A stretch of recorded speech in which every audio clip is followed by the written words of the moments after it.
The music industry is a great example of really the market wins. And like, that's one of the points I made in the tweet. And I think is important to think about when you think about this case, that I'm not a doomer in the sense of like, this isn't going to end AI. Like there's no universe where this case would end AI. And so the result is, do we end up with a licensing scheme? Like, is this Napster to iTunes, right? But to your point that this is like, it's going to be a fight and it's going to be a lot of discovery, I would predict that.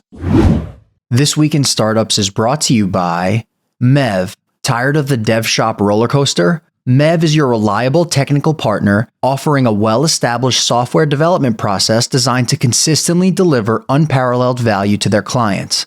Get $30,000 off your first 3 months at mev.com/twist. Northwest Registered Agent. When starting your business, it's important to use a service that will actually help you. Northwest Registered Agent is that service. They'll form your company fast, give you the documents you need to open a business bank account, and even provide you with mail scanning and a business address to keep your personal privacy intact. Visit northwestregisteredagent.com/twist to get a 60% discount on your next LLC. And the Paintbrush loan is the earliest startup financing on the internet. No pitch deck, no business plan, no minimum time in business, and no warm intros. Plus, you get to keep your equity. Visit getpaintbrush.com to see if you qualify for a $50,000 startup loan in less than 2 minutes. All right, everybody, welcome back to This Week in Startups. You probably heard about this major New York Times lawsuit against OpenAI, the makers of ChatGPT. This is really a groundbreaking lawsuit here. I think this is going to be the most important lawsuit that we've seen in AI, perhaps in technology ever. And so I wrote a blog post about it. Some of you may have read it at my Substack, calacanis.substack.com. One of the great things about the X platform and Twitter, formerly known as Twitter, is that you meet interesting new people. Well, one of those new people I met was Cecilia Ziniti, and she is an actual lawyer, and she did an incredible breakdown on her Twitter while I was writing my Substack. So I invited her to come here on This Week in Startups so that we can break down what is happening in this lawsuit. And this is an absolutely critical episode for all founders because you can get yourself in a lot of trouble if you don't follow the rules. And this is uncharted territory. I think you would agree. Welcome to the program, Cecilia. Thank you. Yeah, excited to be here. Thanks for having me. So just your bona fides, as it were, you wrote a great tweet storm, by the way, and you have a background in legal. So maybe just share with the audience, who you are and why you're taking the time to comment on this issue. I'm a lawyer for tech companies, been in tech since I joined Yahoo in the early 2000s when they were still competing with Google, and always been interested in the legal side. And over the years, that's taken me different places. I was at Morrison & Foerster, a big law firm, represented Apple and Apple Samsung, which is a huge case of the day. From there, I joined Amazon, and they said, you have all this mobile phone experience. I thought, surely I'll be working on the Fire phone. I get there, they're like, no, we're going to have the more experienced attorneys on that. You're going to work on this device. It doesn't really work. It's called Doppler. And that turned out to be Alexa, and it was a great career move. So I was the first lawyer on Alexa, had a great experience there, and then went on to be a GC of different tech companies. You might have heard Anki was Andreessen Horowitz. It was a early robotics company.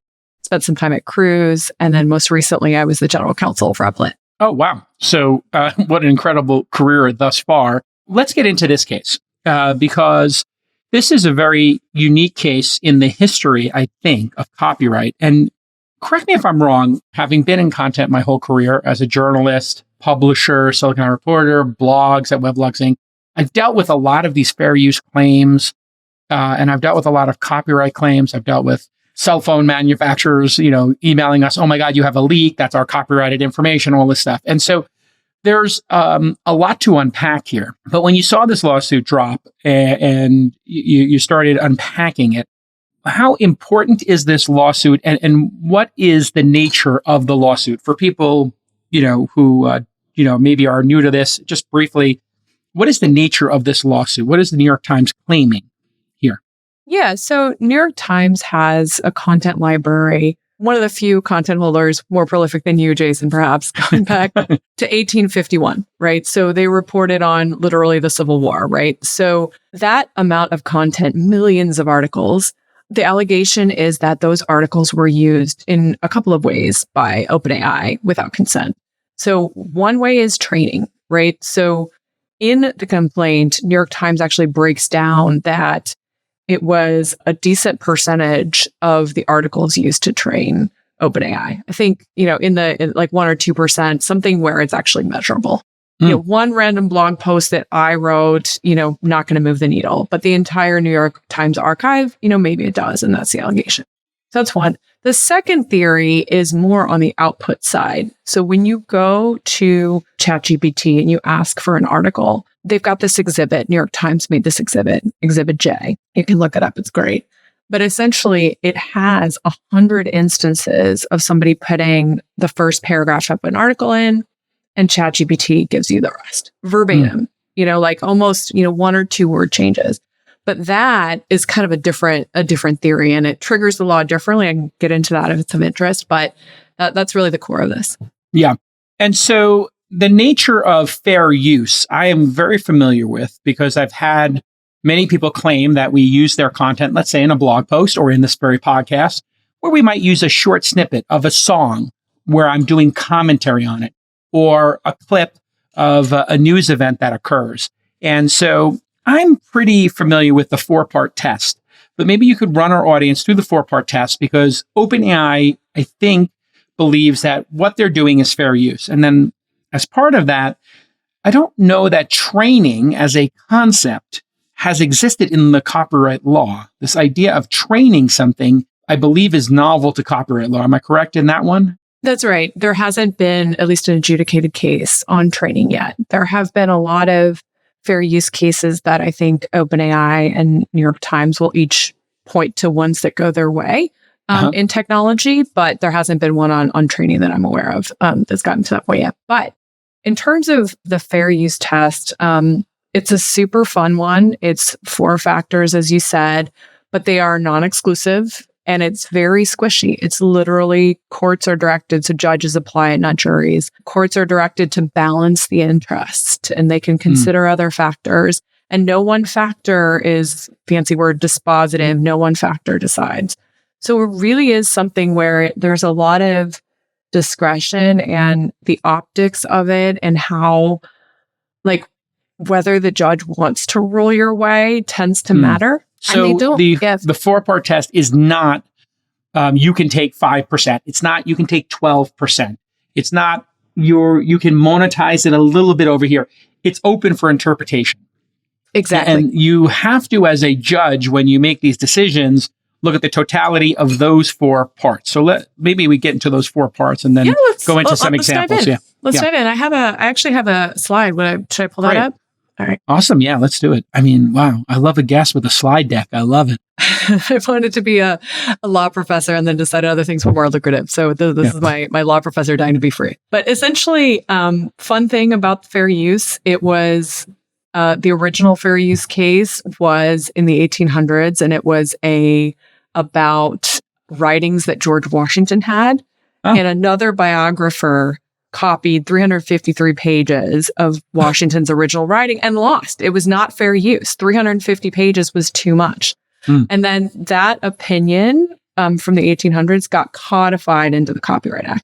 So here they are. Let's go through the 4 factors. So I used emoji because this is the new generation, the Zoomers. Sure. We'll do that. But essentially, the first one is the purpose and character of the use. And this is really where all the play is in technology cases. So I've got the emoji for theater, for like, how are you using it? The emoji for a video game controller, because video game cases are actually pretty instructive here. And then the emoji for the web, right? So this is where what the court considers here is how is the infringer using it? Are they making a commentary? Are they making a joke? Are they making a parody? Are they, famous case, Perfect 10 versus Google? Perfect 10 was a pornographer and said to Google, hey, your thumbnails are infringing our content because they're literal copies that people see. Google defended, saying we're using this for a different purpose. You're not trying to, you pornographically entertained when you're doing a thumbnail search? Maybe you are, but it's not a good substitute.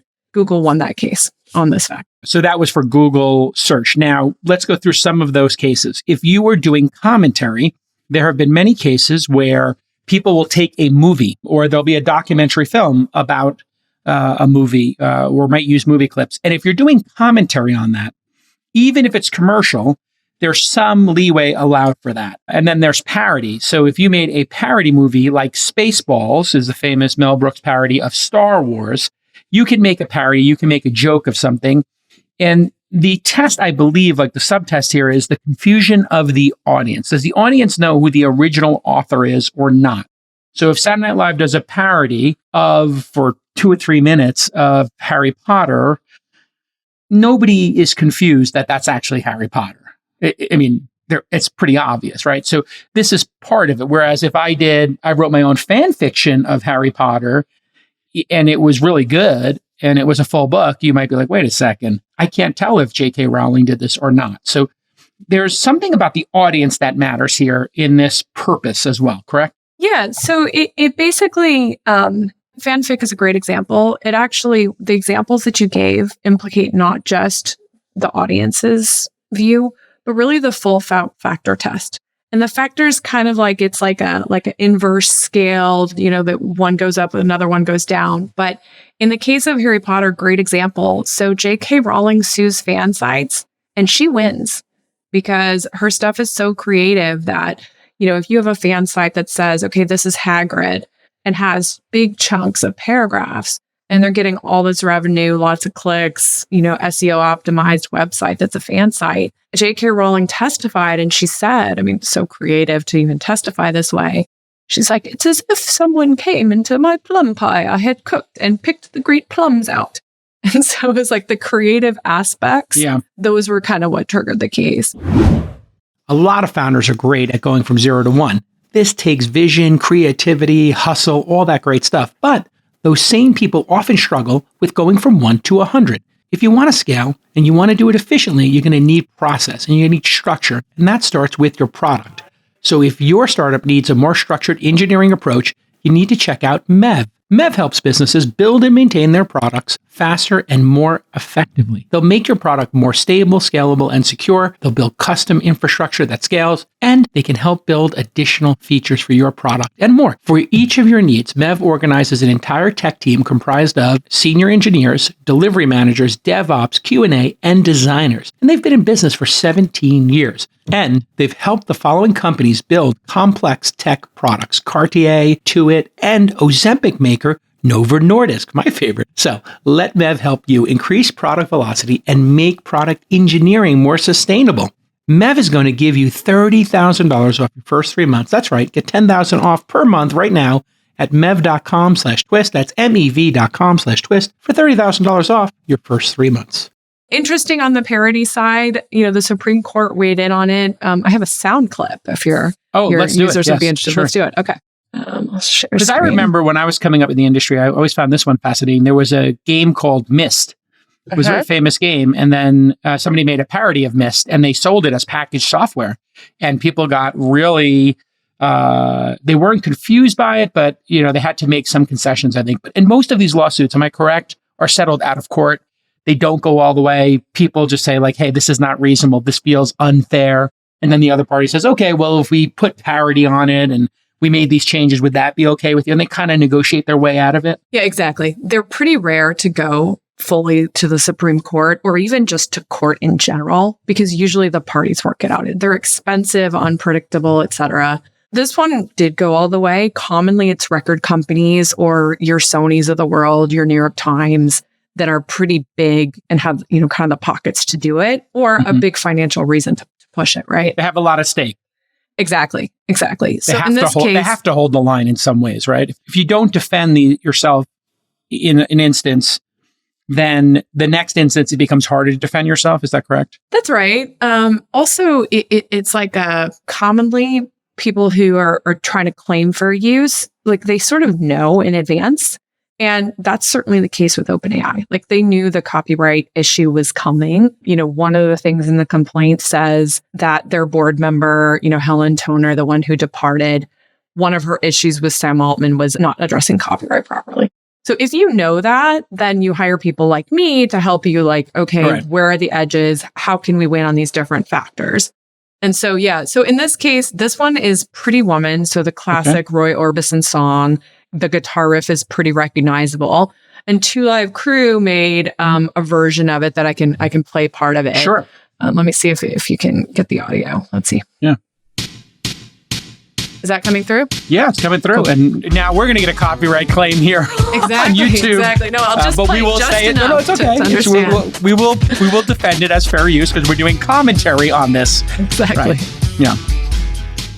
Right. That is, I mean, it's literally It's Pretty literally Woman. the same, right? You know, Yes. they've added It's a like cover a slightly song in a different way. beat. It's like a It's cover song. a cover, yeah. So, Yeah. but what they did, and this is kind of interesting, is, you know, instead of sort of the "Oh Pretty Woman" lyric repeated, they made it "Oh Hairy Woman," "Oh Bald Woman." Like they made it's kind of a raunchy song, but the Sure. point is like, it's different enough that the argument was made that like, this is a commentary on, you know, sort of society and wealth. It talks about, you know, there's different, you know, you could argue that Two Live Crew was just in a different societal place than Roy Orbison in the 60s or whenever he wrote the song.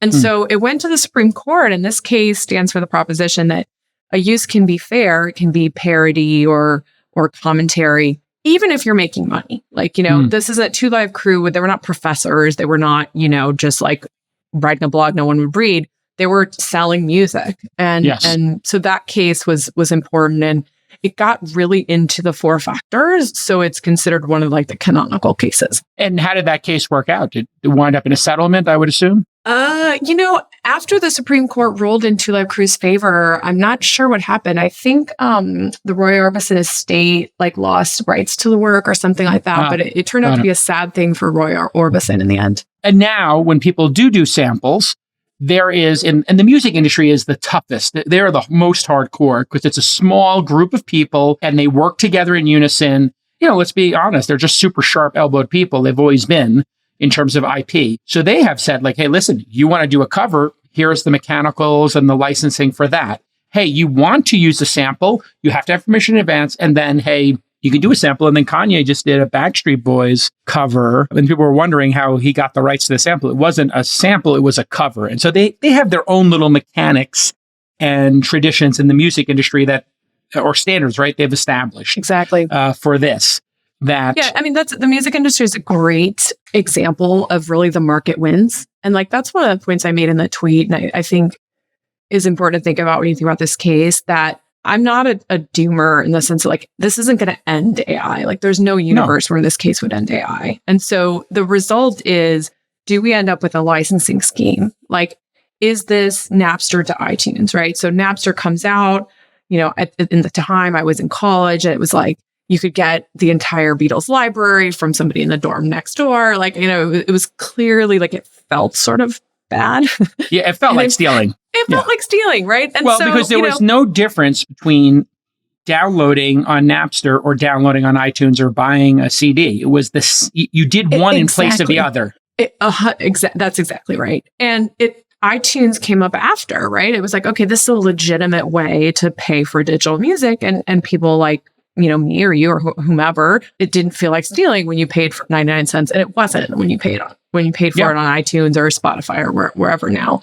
And that industry has come out of that. So you can see, you know, with OpenAI, they could have a system where they figure out kind of the provenance of different outputs and pay in some way. Or, okay, you want me to do a verbatim Luigi? All right, there's your 5 cents to Nintendo or whatever. Like, this is not, the tech will find a way. I'm very confident of that.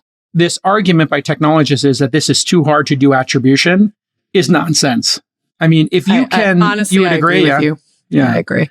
I mean, if you can create this incredible AI that's able to make images, you should be able to figure out what was the source of those images. And if you can go find these libraries of content to train it on, and then train these very sophisticated things and set up 10,000 computers or 100,000 computers and billions of dollars worth of computers with thousands of engineers, I think you figure out attribution. It's not that hard.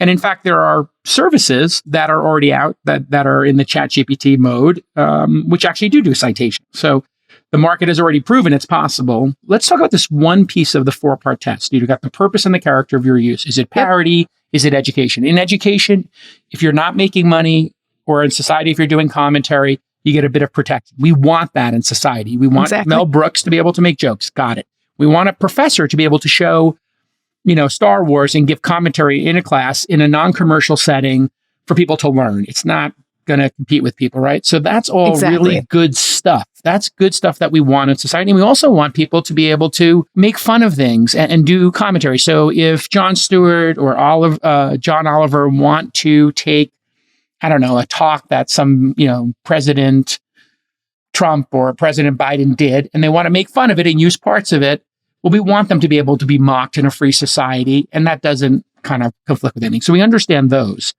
Yeah, but kind of a fun little point on that is that it comes from the Constitution. So copyright law is actually, it's federal law, and the IP clause is Section 8 clause, Article 1, Section 8, Clause 8.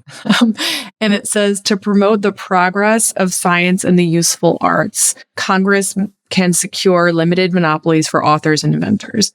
And that initial to promote the progress of science and the arts, that's been used by courts to limit copyright. So copyright could go really, really far. Like you could allow copying never.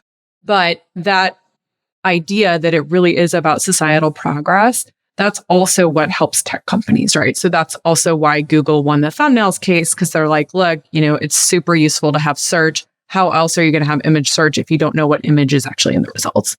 Right. And they also had the argument, I think, in that case, that they were doing very tiny images, smaller percentage of the original work, and that they weren't taking every image. I believe there was we're only taking a small amount of it. And then they also, I think, had the sort of ultimate rebuttal, which was you can also, I think they created robots.txt around that time where you could just say, I don't want my site indexed. And then Google was like, if you don't want to be in the index, you don't have to be. And so Perfect 10 then could just not be in the index and problem solved. So then they had to make the trade-off. Okay, I give a little bit of my content, a thumbnail image of, some photo of an adult nature. And then I get some traffic. So maybe it's worth it. And then the copyright holder can make that decision. Just like I think Star Wars, Lucas was very cool with fan fiction as long as and fan movies even, as long as you didn't try to monetize it. Starting a business used to be a pain. You needed a lawyer. There were hidden fees. It was a mess. Now with Northwest Registered Agent, it only takes 10 clicks and 10 minutes. Northwest provides everything you need to start and maintain your business. Every LLC, corporation, or nonprofit that Northwest forms comes equipped with registered agent service, a business address, a website and hosting, email, a phone number, and this is all covered by Northwest's Privacy by Default. Again, your full business identity will be live in 10 minutes and in 10 clicks. So here's your call to action. For $39 plus state fees, they'll form your LLC, corporation, or nonprofit and launch your business in just minutes. Visit northwestregisteredagent.com/twist today. That's northwestregisteredagent.com/twist today. So if you go onto YouTube right now, you can watch all these really creative kids running around dressed as Jedi, fighting each other and releasing episodes. They don't get cease and desist. But J.K. Rowling might say, hey, with my art, I want a different standard. And Exactly. And OpenAI, to the point that, you get lawyered up and you kind of realize what you have to fight about. OpenAI has been savvy about this, and they announced in the summertime that they'll respect robots.txt go forward. And so these kinds of systems where you're giving the owner control, that's going to be the kind of thing that OpenAI will argue, matters here. And they're doing that, partly informed by precedent, but partly also because from an economic standpoint, it's the right thing to do. Okay, you own your content. You have this bundle of rights. You want to license your content to make a Harry Potter restaurant? Fine. I mean, that was another case, actually. Funny enough, somebody tried to do it was Picasso? called, I think it was a Picasso Cafe. Yeah, so it was a restaurant actually of SpongeBob. So SpongeBob, there's the Krusty Krab, which is a SpongeBob character. And there was a restaurant in Houston called the Rusty Crab. And they tried to say, oh, this is social commentary, but it really wasn't. It was just a SpongeBob restaurant. And so Viacom went after them and won. So now the percentage of the work matters when in this fair use test as well, correct? That's right. Yeah. So it's called, the second factor is the amount and substantiality of the portion used. Okay. And, yeah, we'll pull up your deck. actually, I can pull up the slide. That's the third factor technically. Third factor. I got confused here. I'm also not an AI. One second. We've proven it. We're gonna make it. Exactly. Like lots of ways. Okay. So nature of the copyrighted work, that's factor 2. It doesn't get a ton of play because it's, most work is creative. But in this case, New York Times anticipated this issue, and they've got a long thing in the complaint about how creative their journalism is. And they're right. Like, they spend a lot of time. I mean, obviously, you've been a journalist. It's not just pure facts. There's a lot of ways. And funny enough, I didn't expect this, but in response to my tweet thread, there was a lot of political things. It was like, oh my goodness, I can't believe the New York Times is such a chunk of OpenAI's training data. That's why, it's so ChatGPT is so woke. Exactly. Yeah, exactly. But this is interesting. Facts and data points are very hard to copyright. So there's like a website I use often, which makes beautiful graphs. I forgot the name of it, but it comes up all the time. It's like the World in Data or something like that. There's World in Data, and then there's another one that comes up in SEO. And all this company does, and they charge like a subscription for it, is take other people's data and make a very beautiful standardized chart. I was looking for some market maps for one of my investments or some market sizing, and it had, it was like something super obscure. It was like the world button market or something, and it had like all the countries. Yeah. And then you look in the credit, it says source. This is, Pew Research, Pew Data. This is from this data. So you can literally make any chart you want on anybody else's data, as long as, and I think in terms of fairness, you just put that's the source of the data. But data is not copyrightable. Is this correct? Like facts and data are not copyrightable. Yeah. So couple of big cases on that one. One was Feist versus Rural Telephone, and it's kind of a little antique, but essentially one telephone maker took the phone numbers and names from another, made their own phone book, put their own ads in it. And essentially that case was pretty important because the Supreme Court said, look, copyright is not about labor. It's not about the work you put in. It's about the creativity. Remember, to promote progress of science and the useful arts. Is this really about creative progress? Is copying of a telephone? Now, there's other ways, maybe contract or other ways that you could go after. But in your scenario, Pew, if it's reported as a fact, percentage of Americans on the internet every day or whatever it is, then you would be able to use that compilation. Now, there's some nuance around creativity in the compilation. So the other big case on facts is Oracle versus Google, right? So that went to the Supreme Court. Google copied Oracle, I think it was declaring code. And so essentially, in order to be able to have Java on Chrome, they did that copying, and the Supreme Court, that was heavily litigated over years.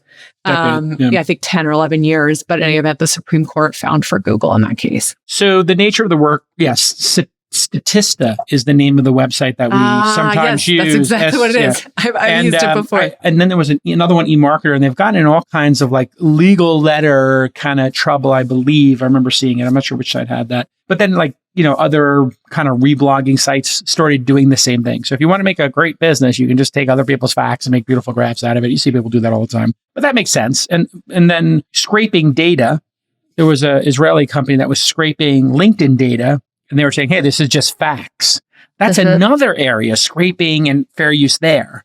I don't know if you've seen many cases there, but then you get into international jurisdictions, like what people think in Japan, India, the Middle East and Europe could be very different. The jurisdiction could be very different in how you use data. I think LinkedIn and Microsoft sued this Israeli company and lost. It's interesting. I mean, with scraping, thinking about sort of the startup angle, some of it is also contract law. Like I've seen scraping cases get on like you're literally trespassing. And this is why also, some of the technical means, like, if you're scraping in such a way that you're like DDoSing the site or you're hitting it so much that of course there's other claims against you. And, every website terms of use has an anti-scraping. And I've started to see in my practice, and then a lot of companies now are putting, it's against our terms of use for you to use our data for training. And, you can imagine, in vertical AI, people doing, AI for doctors. There's a website called Doximity, which is like, it's the LinkedIn for doctors. Okay. if you scrape that content, maybe you're individually doing it, you're breaking the terms of use, especially if you're doing it, logged in. So there's kind of other theories, but yeah, the LinkedIn case was a big one, and scraping overall, certainly in e-commerce, it's everybody does it. Yeah. But knowing the price of a product across 10 different websites across 100 different days doesn't feel like the nature of that copyrighted work is not like some artist invested a lot of time in it. Now, if you send 10 people to the front in Ukraine, sorry, and you spent $1 million putting them there for 6 months, this is a whole different ball of wax. There's a lot of work, and that's what the New York Times is claiming here. The amount and substantiality of the portion used, that's the third part of the test. What does that mean? Yeah, so this is getting at, are particular phrases copyrightable? So interesting one here, Taylor Swift with Shake It Off. She said something like, "Player's gonna play." And there was a rap song called "Player's Gonna Play" some years prior, and they sued Taylor, but she won, or at least the case went away. They agreed to drop it because there's not that many ways to say that concept. So there's this thing called the merger doctrine. And this is actually an issue where if there's only so many ways to do something, then you can't copyright that thing. Yes. But this is a fun one. And I have a visual on this one that I think is funny. And it's actually a doll. It was the 7th Circuit. So that's the circuit over Chicago. And there was this company talking about e-commerce that made apparently very lucrative, to the surprise of the court, which they say in the opinion, but basically farting dolls. Like you buy it at the mall or wherever, and you get a doll and it makes a weird noise. The doll on the right was basically the makers of that doll had gone to like a toy show or something, seen it, and copied it. And so copyright suit brought by the makers of the guy in the green chair. And the court said, look, the concept of a farting doll, that's not copyrightable. No. I can go make one. But the court has this amazing paragraph in the opinion that's like, they could have given him a mullet. They could have given him flannel. They could have done They could have put him standing up. They could have had him wearing boxer shorts, whatever. Like the point is these little details, too substantial of a portion of the original was used, and it was not associated with the idea. Like it had nothing, like the idea itself, you can express it a bunch of ways. So people in this case, in the OpenAI case, the art stuff is super fun because it's visual. So there's been a whole meme, and I did another tweet about it, about Super Mario and Luigi. Yeah. And, if you ask for an Italian plumber, that's what you're getting. Yes. But, there's other ways to have an Italian plumber, right? Sure. Maybe he's really stylish and wears Prada, so. You could make an anime version of it. But the fact is, the most iconic one that has had a lot of money invested in it was by Nintendo. Listen, not every business is venture scale. If you're not, you won't be able to raise money from VCs. We all know that. And not everybody has a rich family member to do their friends and family round. So if you want to jumpstart your business with $50,000, let me tell you about Paintbrush loans. Paintbrush has created a new kind of loan product.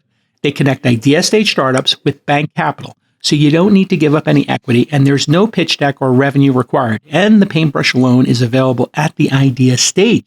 In fact, you can apply the moment you incorporate your company.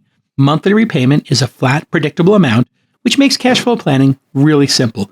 So here's your call to action. If you're a founder in the US, go to getpaintbrush.com to see if you qualify for a $50,000 startup loan in less than 2 minutes. That's getpaintbrush.com to see if you qualify in less than 2 minutes. One of the things I tell young founders or people in content is like, if it feels unfair, then perhaps it is. And you have to have empathy and take into account what the other party is going to think their opportunity would be. And I think this gets us to the fourth part of the test, which is if a new product or service is going to be made from J.K. Rowling's books or from the New York Times archive, who deserves that opportunity? Am I correct? That's the fourth part of this test? Exactly. And you're correct in two ways, both on the test and on the feeling. Like, I've been practicing law a long time, and a lot of these cases really are, like you said, Napster felt kind of wrong, and it kind of was, right? And so it does turn on that. But in terms of the factors, let me pull that back up, and I can.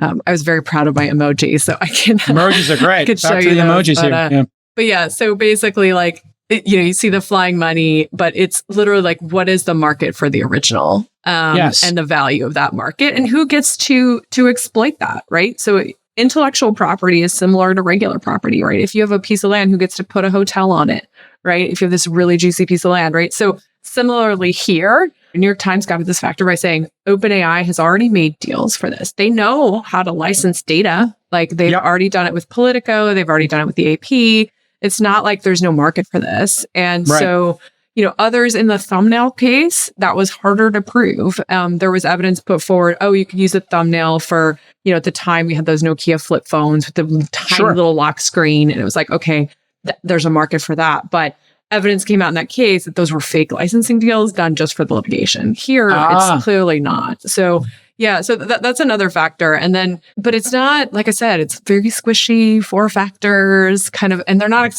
exhaustive either. So, a court could say, there's these 4 factors, and I'm going to introduce a public good factor, like basically make one up. For the effect of use on market and original value, this is where I'm going to do a follow-up post to my original post, which is I pay as a user $20 a month or so, $20-$30 a month for New York Times, and I pay $20-$30 a month for ChatGPT 4. I'm paying for both. And I recently was going to, and I'm a huge fan of the Wirecutter, and I am like a crazy product research guy. I just love researching products, restaurants, et cetera. I use Yelp, I use everything. Mm-hmm. And I love Wirecutter. In fact, I tried to buy Wirecutter or invest in it back in the day before they sold it to the New York Times. And so I did a search for coffee grinders and some other stuff. And I actually did it on, I believe, ChatGPT and Claude and a couple other ones. And I was just testing it.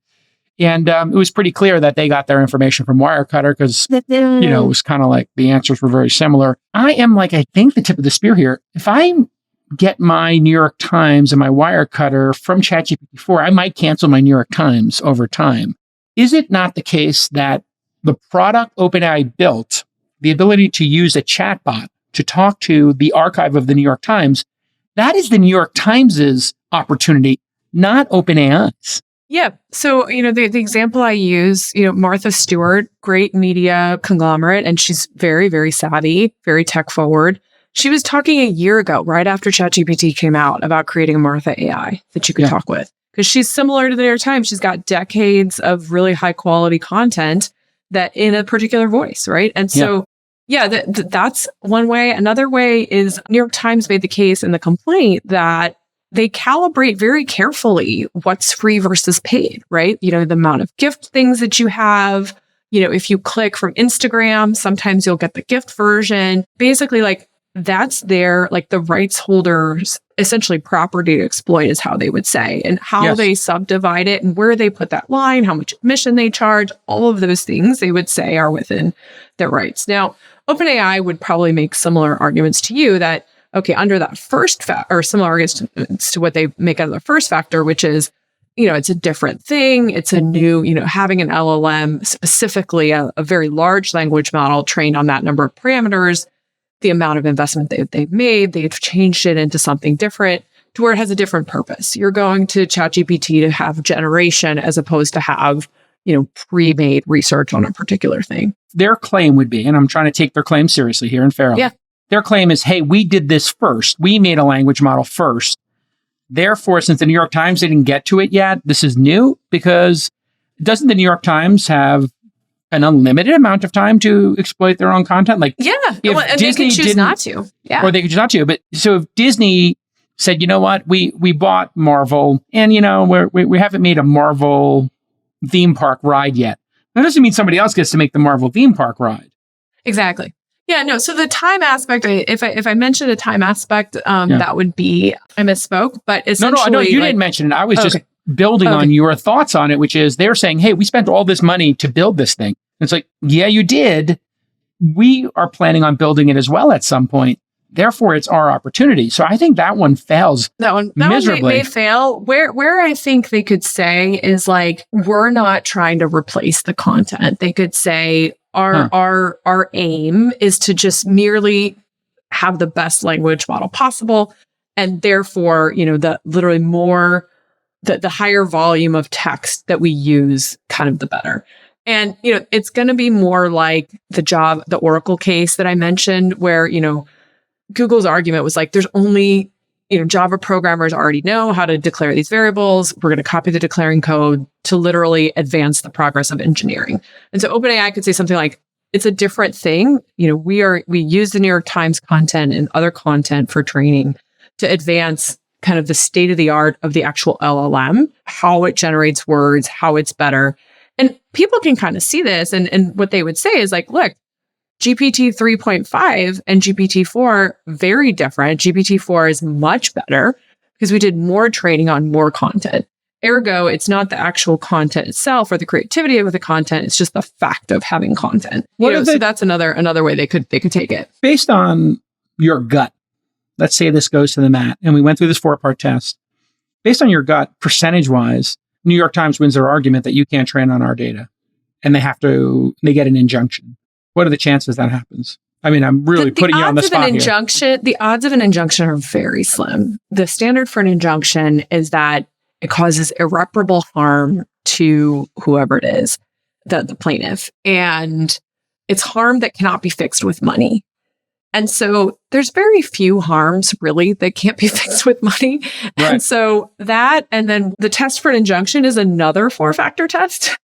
And so when it's sort of close and when you have a technology that definitely has societal benefits. So, OpenAI will say, look, we've got people, diagnosing things with ChatGPT. We've, saved marriages, whatever, all the amazing stories about Chat, which honestly, like it's an incredible productivity boon. I use it every day. Like I'm a huge user of it. And so just on that societal benefit, I would be injunction very, very unlikely. Injunction very unlikely. So let's work backwards from that. Injunction less than 10% chance? I would say less than 10%. I think that's probably right. Non-zero. I mean, you could have something very strange, like, like in the Apple case, Apple patent case, it went sort of all the way to Biden and stuff. So you could maybe, but I think it's unlikely. So if they were to lose, then you would be in the damages, but then they would also have to remove it, right? That's a possibility, is that they have to retrain. The settlement could be that they have to retrain things and take the New York Times out of it. Yeah, I mean, it could be. That being said, GPT 4.5 is rumored to be coming out. And so it could be that they sort of skip straight to that. And they've known about this case for a while. Like the complaint says they've been negotiating since April. So my guess is OpenAI has probably already kind of firewalled off the New York Times content. Got it. New York Times, I think 535 other journalism publications, everything from, down to like the St. Louis Post-Dispatch have put themselves on that do not train list. And so I don't know, but it's very tough for an LLM already developed, right? It's back to J.K. Rowling's example. Like you can't pick the plums out of the case. In this case, it's almost like, I don't know, you baked a cake and it's like the vanilla. Like how are you going to get the vanilla out of a baked cake? Like it's not a thing. If we know that they trained it on 1 or 2% in the first versions, and they should be able to determine that because there's going to be discovery in this case. And this case is going to keep going. I don't think I don't believe there's going to be a settlement. I think they're going to take this to the mat, New York Times. Yeah. Because I think they regret not taking it to the mat with Google back in the day. So this is, I think, existential for them, where they view it as such. Therefore, they're going to go to the mat. Therefore, there will be discovery. And in discovery, there will be Slack messages or emails or conversations about what are we going to include. And they're going to have that open crawl, and that open crawl is going to be plain as day. What they put in there is going to be in a hard drive somewhere. And then there's going to be people talking about it saying, the New York Times is really high quality. We should move their weight up, and we should make this like more important than, say, Business Insider, which is a lot of like fakaka nonsense. And then, and then there's like 4chan or Reddit. Like maybe we'll make those a little bit, less valid, or maybe make them more valid. Who knows? For in the case of Reddit. So that's all going to exist in discovery. And that's going to be super damaging, is it not? And the discovery part of this could be explosive. Yeah, I mean, it could be super damaging, but it also could be helpful, right? So, I mean, OpenAI, they went for the nonprofit model, in part because they saw, I mean, copyright is one flavor of issues, but they saw certainly societal issues. And so, I've done, interacted with OpenAI. Replit had a deal with OpenAI going back to 2020. So they're pretty thoughtful. So, I mean, yes, you could get, but any discovery is always a wild card. You could get crazy emails. In the Google case that I mentioned, the Oracle Google case, early on, there was like $150,000 worth of litigation over one email from an engineer saying, hey, I don't see any way how to get out of this without licensing from Oracle. And he just literally put it in there. Yeah, exactly. And it was an email to, like Larry and Sergey, and it was like the Lindholm email, and it was like famous. And this guy who was like, a director of engineering was like, had his moment in the sun from that email. So yeah, discovery this is a reminder, never discuss legal topics on electronic communications. Always discuss them on the phone or or without a lawyer on the thread. Like I actually use it to teach privilege because he CC'd a lawyer, but it wasn't to a lawyer. He wasn't asking for legal advice. He was declaring. So it's a fun one. But yeah, it's actually could show the email if you want. Oh yeah, that'd be great. So the issue here though is OpenAI can't have their cake and eat it too. They can't be selling billions of dollars in secondary and claiming the nonprofit for the good of the world when literally the same executives who, I'm going to use the word liberated or took without permission, the New York Times took without permission, are the ones cashing in their shares at $100 billion valuation. And pretty illogical if this thing is worth, if the New York Times was 2% of the training data, and if it was, let's say, the best of the training data, and they said this is 5 times better than anything else, okay, that's 10% of the good stuff. Okay, 10% of 100 billion is 10 billion, so we want 10 billion. Or if this thing's going to grow to $1 trillion, we want 10% of the value of the company, and when it becomes worth $1 trillion, we're going to 100 billion. Yeah. I mean, and these kinds of cases, like, it's always, and this is where, I love being a lawyer. And I genuinely think, yeah, right? I love you being a lawyer. Oh, thanks. No, it's like, I think it's like where the advocacy really matters. So, one of the things I worked on early in my career was the Apple Samsung case, and I was the associate on damages and figuring out, okay, what's the value of a rounded corner on a phone? Like that was like, how do you assess that? And so similarly here, there's a lot of unknowns. We don't know how valuable OpenAI is going to be. We all think it's going to be worth trillions, but we don't really know. There could be some Meta could break out, or one of the others could break out. Yeah, it can become worthless. It can become exactly. Or a lot of the research I've seen in the last maybe couple of months is that AI can generate its own training data. So there's people literally saying that we don't even need the New York Times anymore. We can use the AI we have to write the New York Times. Exactly. And so that's like another thing. So it's really, it definitely is not for the kind of faint of heart or stomach. There's a billion ways to argue anything. But here, let me show you this this Lindholm email because it's so fun. 1 second. There's always somebody on the staff while you pull it up that thinks they're an attorney, like me. Because I'm sitting here with my non-legal degree, but I've got a lot of experience. And I always tell my team members, like, you're not an attorney. Do not talk about any legal issues ever. We can have a phone call and talk about them. We're having an attorney, but be careful. Okay, here we go. Exactly. So this is from Tim Lindholm, who was, I believe he was an engineering director. And he sends it to Andy Rubin. And then Ben Lee was a lawyer at Google. But he says, context for discussion, what we're trying to do. And he calls it attorney work product, which again, he's not an attorney. So he tried, and he calls it confidential. And then he says, this is a short pre-read for her call. And then this is the famous line that got a lot of play in litigation here in San Francisco. What we've actually been asked to do by Larry and Sergey is to investigate what technical alternatives exist to Java for Android and Chrome.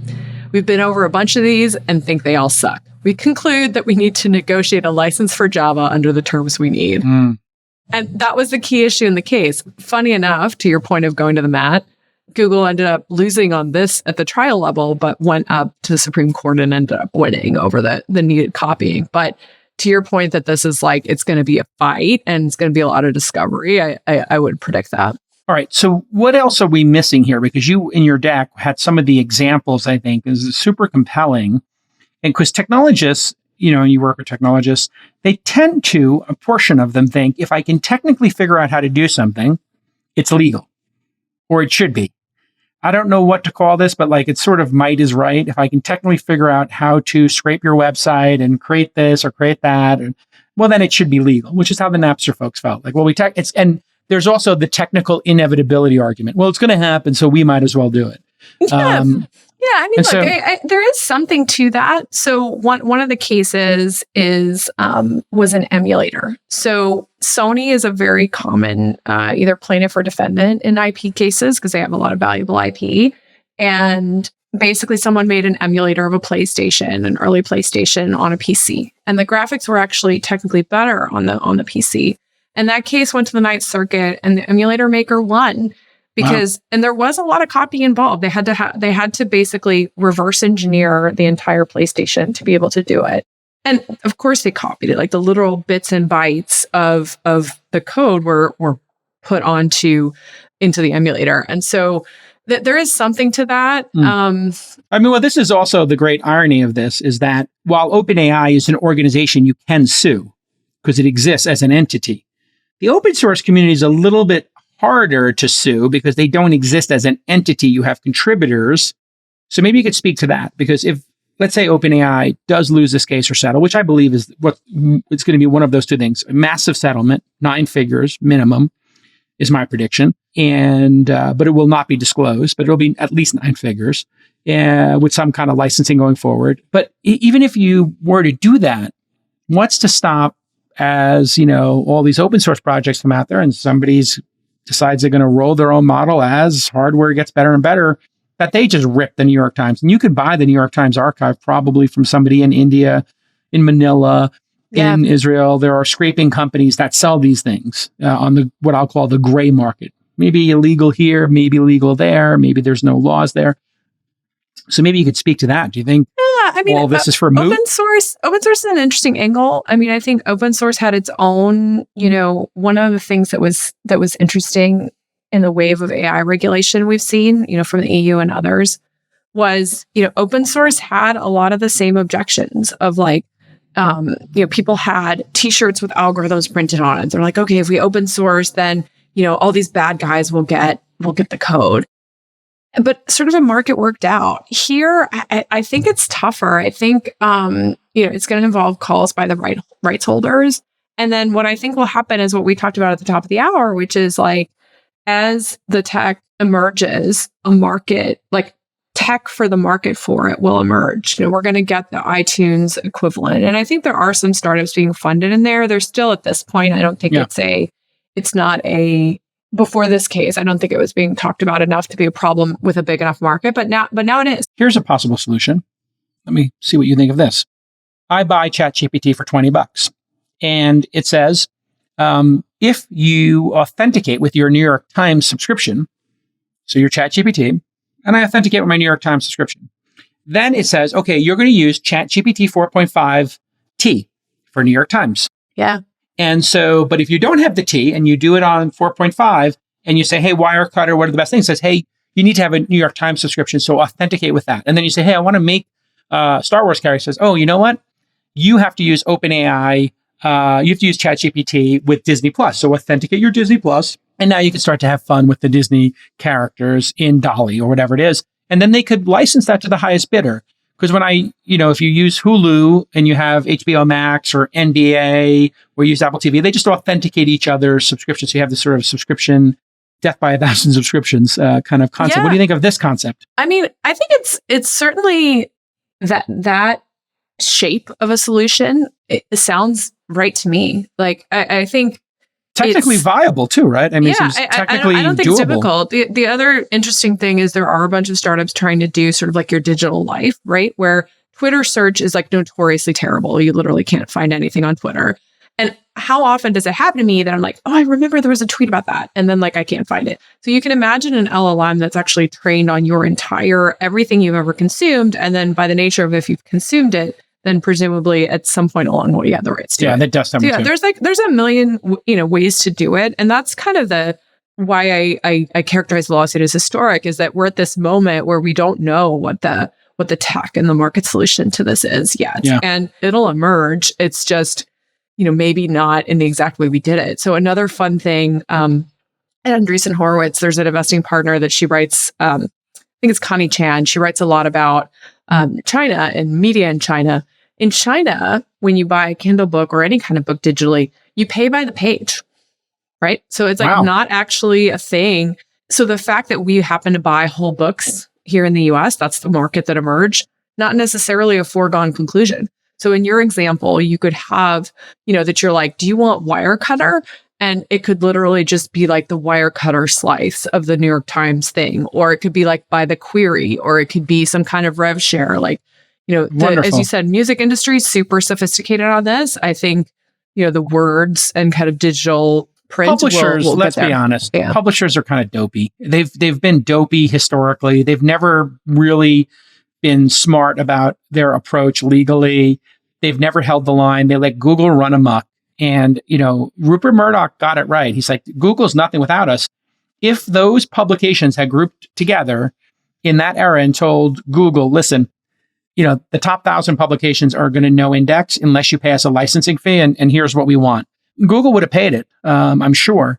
And they just never had the coordination or the chutzpah that they needed to. I think the New York Times today is so sophisticated because they're a subscription-based business. The move to subscription-based makes them understand the value of their content. And because it's subscription, doesn't that change everything on a legal and technical basis about this case? The fact that there's a firewall, maybe you could explain how the subscription wall changes this a bit. Yeah. So Strong Plus One on New York Times having kind of jumped the digital divide or jumped the digital, evolution. The New York Times food app would be, it's a startup in its own right in the hundreds of millions in terms of revenue. And, recipes themselves are not copyrightable. Obviously, the rest of it is, but I pay for New York Times food and I have since it came out because it's so nicely compiled and they do the, 10 recipes to make for the new year and whatever. And so beautiful. It's worth it. Exactly. Worth it to you. It's 1,000% worth it. But publishers, and another example you could look to here is Kindle, right? So they did one of the things that I point out in the thread, and I think in the responses to my thread was, so Amazon Kindle had the guy who's now the chairman of Coatue Ventures, Dan Rose, was the head of business development for Kindle, and he basically, oh, good, yeah, he's done a bunch of did a bunch of deals with the publishers, and initially he's public about this.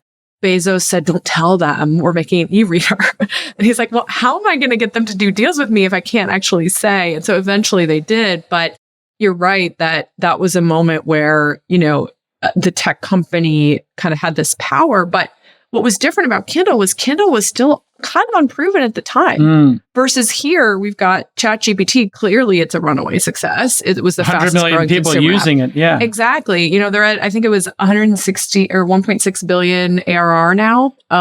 So they can't claim poverty, or this isn't a real business. Yeah. This is not a student project. So I mean, even if you made the argument, I don't know enough about publishers to know if they're dopey, but even if they were, like, you can see the money. I knew them. So they were for 20 years when the digital, but now they're super sophisticated.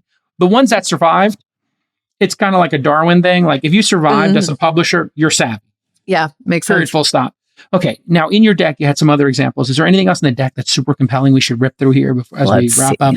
Let's take a look. I love a guest showing up with a deck. Amazing. You've turned out to be a great guest. Thank you for coming on the program.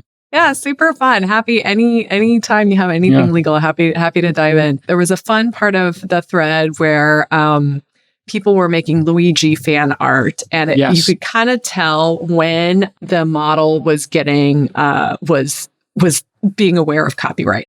So this is kind of a fun one. So I started getting errors that said, okay, put Luigi in the background of my ChatGPT. It says, I'm unable to create an image with Luigi as it doesn't align with the content policy for image generation. Okay, so this was like yesterday. Yeah. And then, okay, but clearly they didn't care about the Grinch and Blues from Blue's Clues, Coca-Cola, and then I threw in the background Hogwarts? No, it's the castle from Downton Abbey. Oh, Downton Abbey. You're right. Yes, that is the Downton Abbey. Yeah. So I'm sorry, I've heard. I didn't watch Downton Abbey. Oh, it's amazing. No, I did watch it. It's so good. I'm being cheeky. I did watch it. Okay, good. Yeah. No, the movie itself, if you just want the movie, it's pretty good. So four copyright violations in one. Exactly. I mean, you got trademark there with the Coke and everything. So yeah. And then, with the Grinch, it tried to actually, at different points, this is kind of funny. It would try to actually do different things. I can see if I can find you let me see if I can find the Grinch that it did. It did a Grinch that was, let me pull up my GPT history. Always scary on a live demo. Yeah, always scary to pull it up. You could have all kinds of interesting. Well, exactly. No. I will pull it up because it is funny. I think I asked for a green character that hates Christmas or something like that. And yeah. And what it did, this was really fun. So I was with my 3-year-old and she wasn't fooled. Like, this one, she did not think was the Grinch. Like, she said Grinch, but he's kind of different. He's got like Kind of gloves looks like on. Sesame Street character. Yeah, you know, this is clearly not the Grinch. But later in the thread, I'm like, no, make it mean. That's like so clearly the Grinch, right? Yeah, Jim Carrey, yeah. And then, you know, also the Grinch. But then this one, it kind of goes back to... That's a Pixar Grinch. It goes back to a Pixar Grinch, so it's like not really right. And then this one is like a wizard. Like, what even is this? Disney, maybe a Disney Grinch? I don't know. Yeah, so I asked for Nordic princess sisters, obviously Anna and Elsa, you know, so it kind of did that with the braids, you know, so. Well, this is the thing. You can know the keywords very easily of these are IP. So if you just said, hey, give me all the Disney characters, all the Marvel characters, put their names in here. People ask for that. Just tell them it's against the policy. It won't do it. Yeah, Moana, it just says no. If he's just saying make me Moana, it won't do it. Yeah, and so I did this where I was trying to make my bulldog into Darth Vader, and then it says we can't do that. I said make a Sith Lord bulldog, and it was like, yeah, of course, here you go.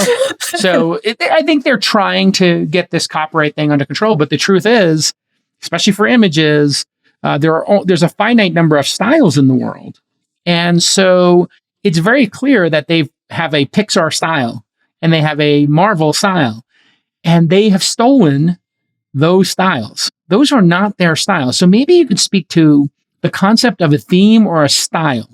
The Pixar style is unique to them. Is that defensible?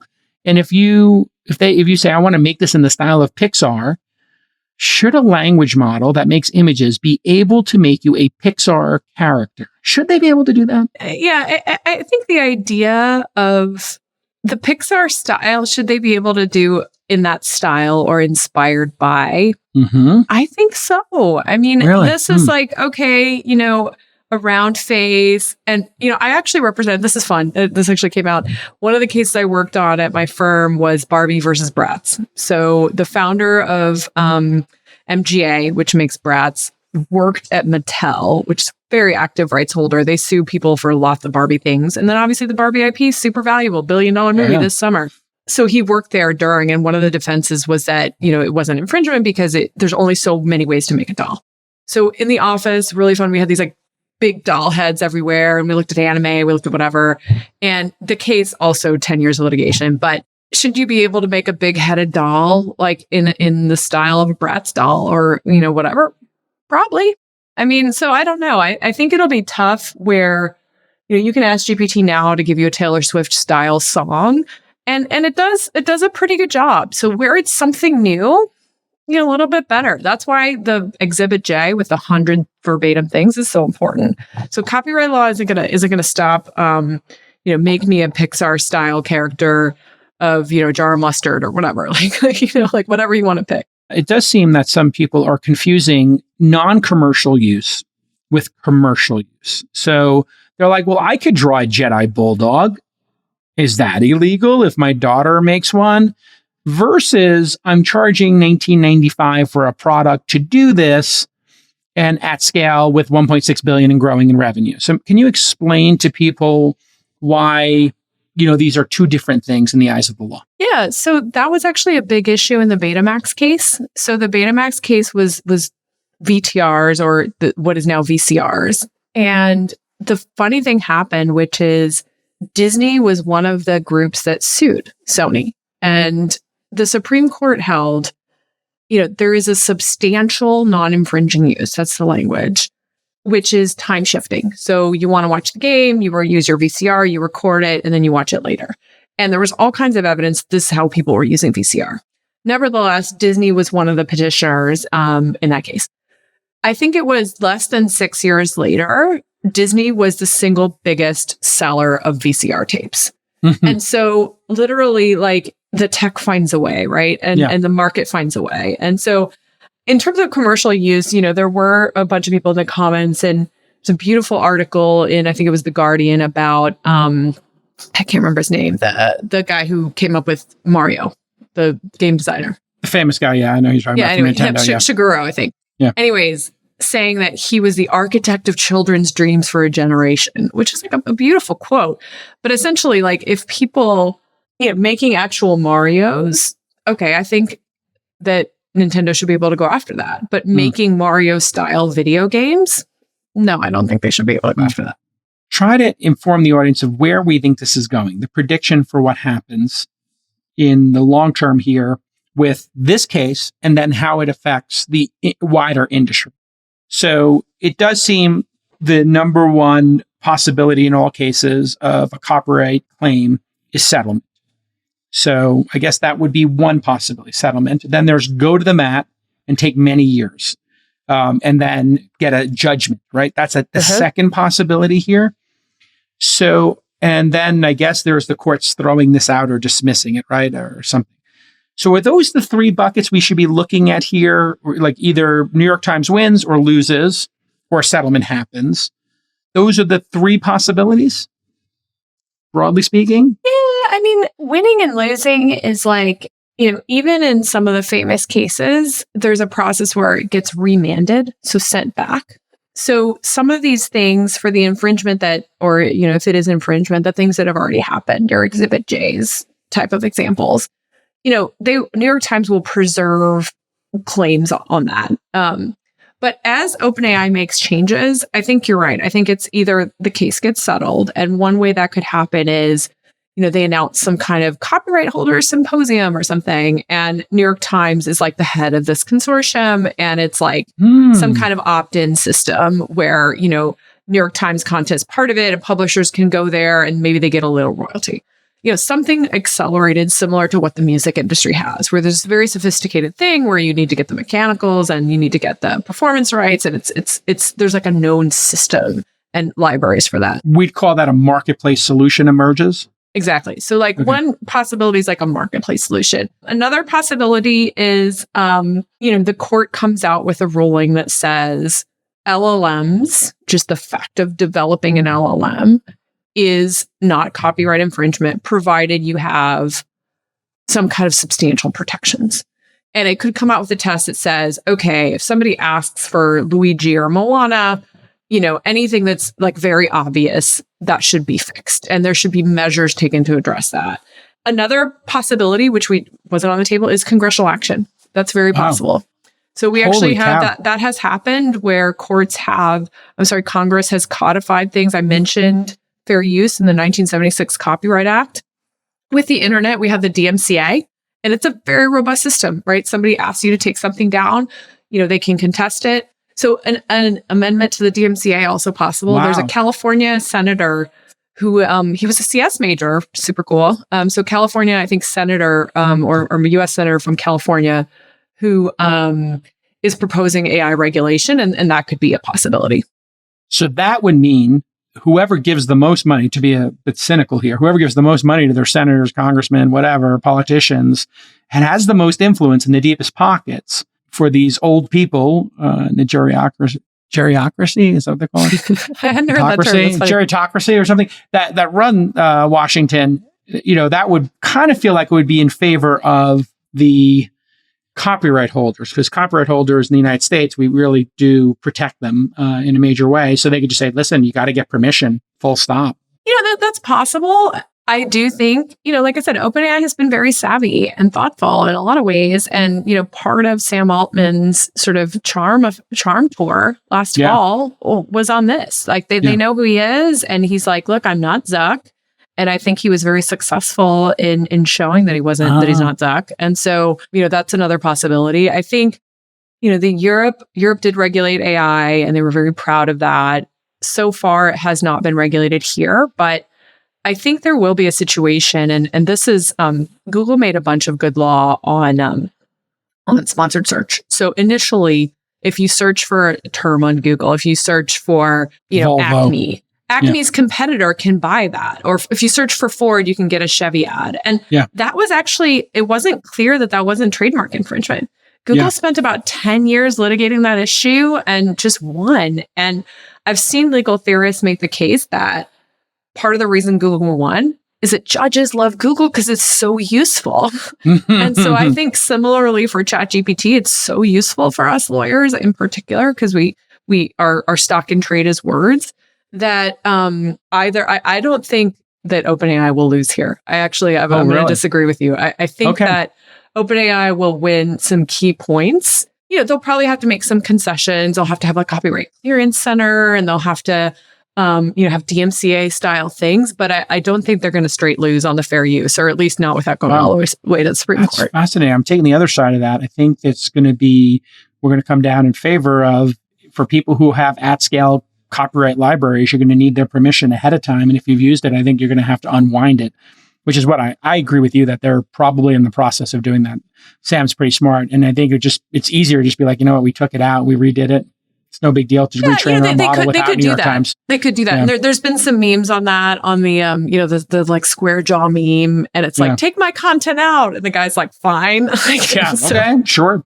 And so make a settlement. that could be possible. Yeah, I think that's a distinct possibility. I do think you bring up a really good point, which is having seen up close and personal what happened with Uber and also Airbnb. I wasn't an investor in that one, unfortunately.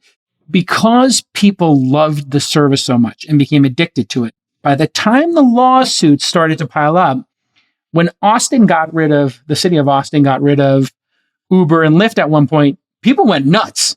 And then when campaigns, I mean, it was amazing. Yeah. And their public policy, it was incredible, like doing that. The one distinction I would make, so Uber is a great example where like I advise my clients, like, product market fit is an incredible drug, right? It really makes your lawsuits better. And honestly, Uber, every time they had a lawsuit, their usage just went up. So it's like this ironic by the way, thing. Also for Uber. Yeah. This one, what's slightly different is Uber was like in the trenches city by city versus this is federal. So you run into some of the gerontocracy or whatever issues that you mentioned. That's a fair point too. Airbnb, the same thing. People were like, well, I want to have choices of where to stay, and I want to be able to monetize my home or my second home or my guest house. And it just felt like those companies were on the right side of history vis-a-vis consumer choice, lower prices, etc. And I think that's what ChatGPT really has going for them, which is we all want to be able to make Luigi characters and make a birthday card for, our family, or make a party invite that has the Silver Surfer and Marvel characters on it. So if that's the case, we're kind of like, well, that's kind of the world we want, is where we get to use your copyrights without your permission. No, it totally is. But I mean, this really gets like, it goes back like kind of Wayback Machine. Like I remember when I was at Yahoo and Yahoo was trying to launch like a subscription or a paid e-card service. And I was like, I'm not going to pay for that. I can get that free on Blue Mountain. And it just happened to be that ads is what emerged. But one of the things the Europeans point out, and I think a lot of thinkers point out, is that ad-supported tech is not necessarily how it had to be. It could have been another way. And so, similarly here, like it could be a subscription, it could be a licensing, like there's many different ways. And it'll be interesting to see, like eventually the law catches up. It just, like you said, takes time. I think now this is really very clarifying to have you on the program, because the market-based solution is the likely case here. So I think that's where I come to after an hour with you. Market-based solution, always the best solution. Parties get around a table and hash it out. And then there's, of course, some liability for the mistakes that OpenAI made. So they pay a speeding ticket. They give them $100 million as part of this new thing. No harm, no foul. They can afford it. They got $10 billion laying around. It's all good. But I like the market-based solution. And I think there's something very interesting in how the cable TV system worked, or how bundling and subscriptions work now, and authentication. Because ChatGPT knows how to do that. Sam Altman and the team over there know how to do that. Like they already have API keys. So the New York Times subscription is like an API key to unlock some things in the New York Times, right? It could be like a really cool feature. Like maybe the OpenAI markets to people, hey, if you have a New York Times subscription, this is going to get a lot better for you, because when you ask your queries, it's going to give you a bunch of stuff and say, and also from the New York Times for further reading, boom, boom, boom, boom. And would you like us to bookmark these? There's a world of possibilities of how OpenAI could work with, New York Times to make interesting stuff. Vis-a-vis recipes. Hey, I want to ask it about recipes. Here's I took a picture of my refrigerator, and then it went to the New York Times food app and told me possibilities of what I can make based on my spice draw. Exactly. That's kind of interesting. It's amazing. And that was one of the things, I mentioned that I spent, 3.5 years at Amazon, and that's kind of how Bezos thinks. And it was woven into everything, where it's like, okay, how can we have this tech work together? How can we get paid for one piece of content multiple times? How can we turn something into self-serve? Like, I loved Mark Andreessen's AI piece. Obviously, he's super in the AI optimism phase, but I'm very optimistic too for all these like daily life fun use cases. So yeah, good stuff. As career technologists, you and I, it's pretty clear that this is the one. This is the chosen one. This technology is the manifestation of everything that's come before it, from the PC revolution to the internet to mobile and cloud and all this, and then big data. All of this is built up to this moment in time. And so it's really important we get it right. Cecilia, you are amazing. Where can people find more of you? Yeah, so you can follow me on Twitter. It's Cecilia Zin, or I am pretty active on LinkedIn as well. I'm launching my own startup, which is AI for lawyers. Yeah. Oh, I know an angel investor. Investor. Yeah, he's really good at getting you your first 100 customers. Amazing. Yeah, no, it's excellent. Does it have a name yet, or? Yeah, it's going to be General Counsel AI. So that's who I am, and I thought, okay, GCAI, but love it. Essentially, still sort of, I guess, stealth because we're developing the product. But I have an engineering co-founder, and we're pretty well there. But to the point that we talked about, like LLMs are wordsmiths, right? So what are lawyers? Also wordsmiths. So I've had, when you said that this is the chosen technology, I had that feeling very strongly. I've never been excited about legal tech before. It's like, CLM snooze. But this was actually document management snooze. Exactly. But like this is something where, to the C&D point, I could write a cease and desist letter and I just say like, here's the infringement, here's the whatever, and make very light edits, and a 1-hour task becomes a 5-minute task, not even. And I give training classes for lawyers. You can find me on Maven. I know you're friends with Gagan and them too. So I teach on Maven because I just have so much energy that I got to get out, right? So fantastic. Everybody check out Maven, and we'll put some links in the show notes. You are awesome. Please come back. Like, we should do a check-in when we on this let's case do it. and this more. Is so fun. Okay, Cecilia. Happy to do it. Have a good one, Jason. Thanks so much. And we'll see you all next time on This Week in Startups. Bye-bye.